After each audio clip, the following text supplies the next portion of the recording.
আসসালামু আলাইকুম, it's moon from moon diaries. Welcome to my new mini blog. আমি আর আমার ফ্রেন্ড রেডি হয়ে নিচ্ছিলাম কারণ আমাদের সেদিন দাওয়াত ছিল আমাদের একটা ফ্রেন্ডের বাসায়। আমি যেহেতু ইন্টার্ন করতেছি তার জন্য আমাকে এখানেই হোস্টেলে থাকতে হচ্ছে হসপিটালে। যেহেতু আমাদের ইফতারিতে দাওয়াত ছিল তাই আমরা বিকালে রেডি হয়ে বের হয়ে গেলাম। আর আমরা যার বাসায় যাচ্ছি তাদের আজকে 11th অ্যানিভার্সারি ছিল, মানে 11th মান্থ অ্যানিভার্সারি ছিল। তো আমরা ভাবলাম কেননা আমরা ওদের জন্য একটা কেক নিয়ে যাই, যেহেতু ওরা দুজন একাই আছে বাসায়, মানে ভাইয়া আর আমার বান্ধবী। তো একটা ছোট কেকই নিলাম আমরা। এরপর ভাবলাম আর কি নেওয়া যায়, তারপর আমরা মিষ্টি নিয়ে নিলাম আর অন্যান্য কিছু নিয়ে নিলাম। তো সেগুলা নিয়েই আমরা বের হয়ে গেলাম ওর বাসার জন্য। তো ওর বাসা আমাদের এখান থেকে, মানে আমাদের হোস্টেল থেকে কিছুটাই দূরে। ও যেহেতু আগে আমাদের সাথে আমাদের হোস্টেলেই আমাদের তিনজনের একসাথেই থাকা হতো, কিন্তু এখন ও বাসা নিয়েছে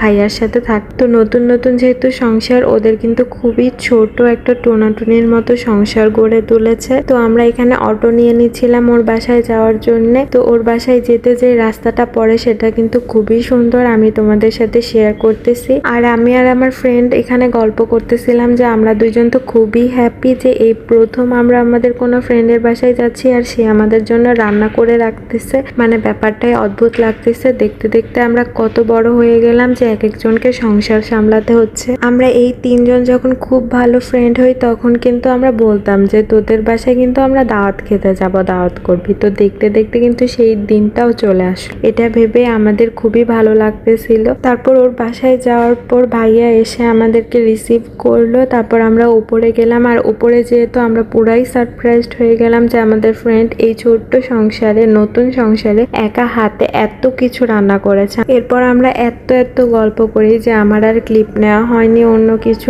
আমরা সবকিছু খেতে পারিনি, এর জন্য ভাইয়া আর আমার বান্ধবী আমাদের জন্য সবকিছু প্যাক করে দিয়ে যায় যেন আমরা হোস্টেলে যেয়ে পরবর্তীতে খেতে পারি। তারপর আমরা সেগুলো নিয়ে আমাদের হোস্টেলে চলে আসি।